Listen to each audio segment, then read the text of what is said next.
Ada kembali di kabar siang pemirsa, tim gabungan melakukan olah tempat kejadian perkara di lokasi kecelakaan maut bus pariwisata PO Ardiansyah di ruas tol Surabaya Mojokerto kilometer 712. Olah TKP melibatkan tim Traffic Accident Analysis, Korlantas Mabes Polri, Dirlantas Polda Jawa Timur, Disub Jawa Timur, dan Satlantas Polresta Mojokerto. Petugas menggunakan alat teknologi 3D laser scanner untuk menggambarkan kecepatan laju bus saat terjadi kecelakaan. Dalam olah TKP, polisi melakukan perekaman di 3 titik, mulai dari jarak 60 meter saat bus menabrak pembatas jalan hingga dari jarak 100 meter saat bus menabrak tiang VMS.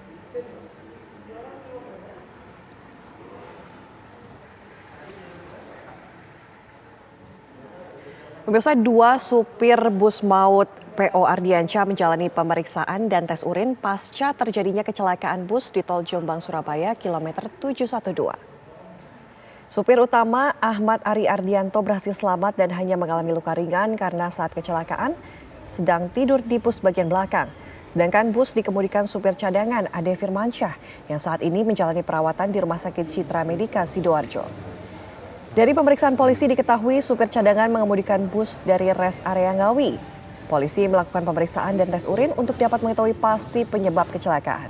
Sebelumnya, bus pariwisata PO Ardiansyah yang ditumpangi rombongan asal Bendowo, Surabaya mengalami kecelakaan di tol Jombang, Surabaya kilometer 712. Bus menabrak tiang penunjuk arah yang berada di kiri jalan saat melakukan perjalanan dari arah Jombang menuju Surabaya. Akibatnya, 14 orang tewas dan 19 mengalami luka-luka.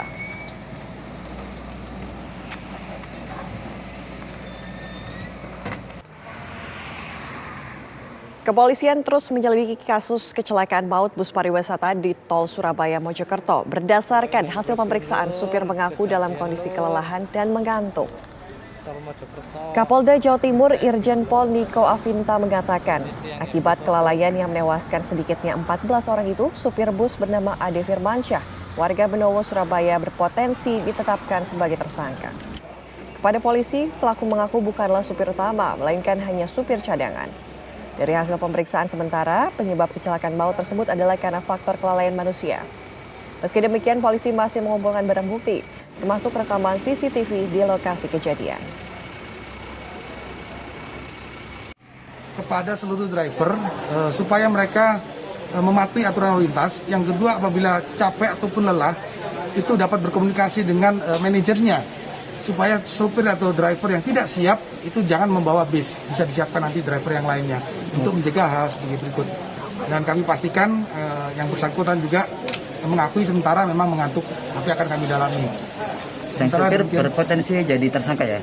Betul, karena kelalaiannya mengakibatkan orang lain meninggal dunia ya. Oke, terima kasih Jenderal. Lantas bagaimana perkembangan terkini kasus kecelakaan maut di ruas tol Surabaya Mojokerto? Kita bergabung dengan rekan Goldi Gumilang. Selamat siang Goldi, informasi dari sana silahkan.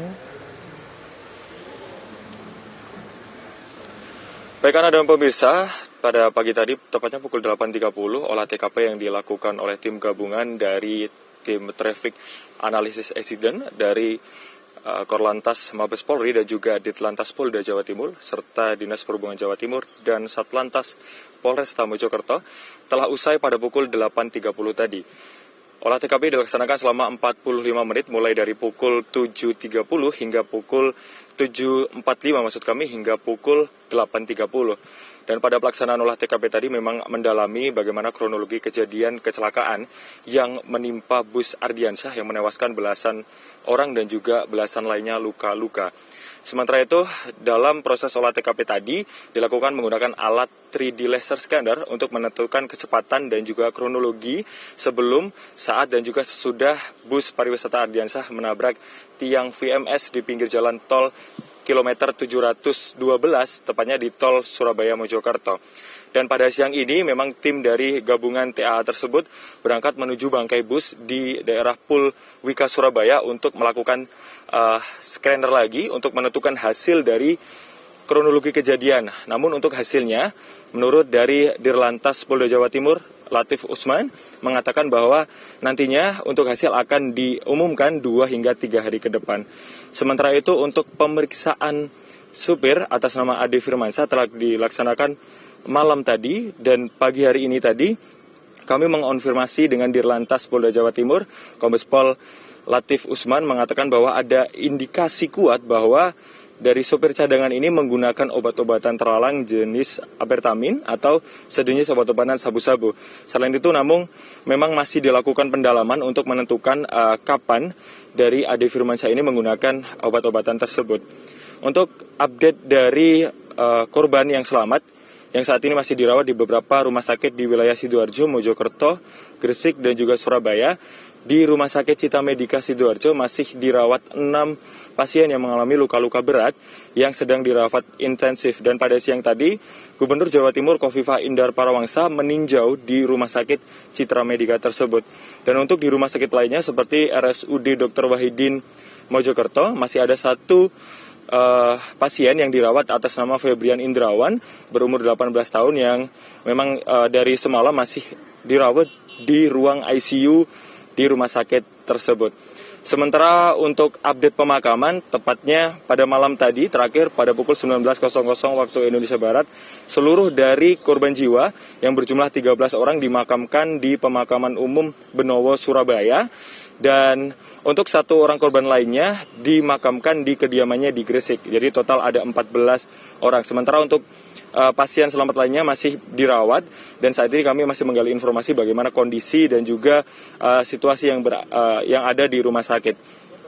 Selain itu untuk update dari pihak Jasa Raharja akan memberikan santunan untuk seluruh korban jiwa dan juga korban selamat.